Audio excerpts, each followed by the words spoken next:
It's that time again, 2023.2.3 Video Patch Notes. There's no feature release in this patch, and that might surprise you if you were paying attention to the open beta. In the open beta, we introduced a feature called booping. While we were excited about testing it out, it was clear that during the open beta, folks weren't into it. We're not interested in forcing a feature on the community that they're not into, so we're pulling it. In the future, we might try testing a reworked version of boops, but it's unlikely to be something we'll try for a while. While it didn't quite go the way that we wanted it to, we still appreciate the candid and honest feedback from the community. Alright, into the fixes. We've made various performance fixes. Most are minor, but these are the sorts of things that add up over time, especially in very specific use cases. Fix the quick menu and menu expression swing flickering when changing avatars. Changed a few finger tracking settings under the main menu to have more consistent capitalization. Fixed localization issues regarding overflowing text in various menus. Made a few changes to reduce duplicate strings in the client.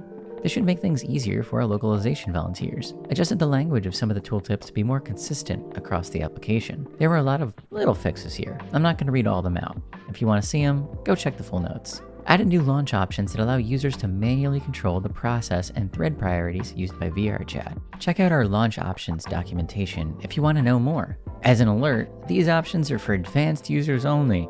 If you configure them incorrectly, you'll potentially degrade your performance or even cause your system to become unstable. Beware. Basically, if you immediately knew what I was talking about, good for you. Have fun. If not, ignore this. Ignore me. Erase the last few seconds from your memory. Fix an issue where the user count in worlds was not updating correctly across all UI pages. VRChat's variety box should now have a header when you scroll down. The counter shown on the social menu, signifying how many friends you have on and where they are, should now correctly sync on both the sidebar and the window itself. Usernames that appear in the main menu and quick menu that use special characters should no longer be cut off. Fix some sliders in the quick and main menus not behaving properly when slider snapping is enabled. For those of you that use gamepads in VRChat, we fixed some of the bumper trigger text labeling and settings. The join leave portal notifications should now be properly sized according to their content. The group activity filter was appearing in places it shouldn't have been. We put it in its place. View instance string in the more actions options menu should now be localized. Fixed various issues with text wrapping, especially for localized versions of the client. Fixed a bug that would sometimes revert the camera's resolution to 1080p when switching between modes. The personal mirror no longer stays open when you log out on Quest, Pico, or XR Elite. Notification badges on the menu tabs now correctly display the new message count. Fix a missing icon on the instance close button on the quick menu's Here tab.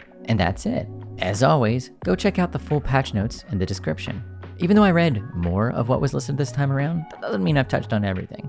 Often, there'll just be more detail there that might apply to your specific use case, so check them out. Alright, Straz out. See you next time.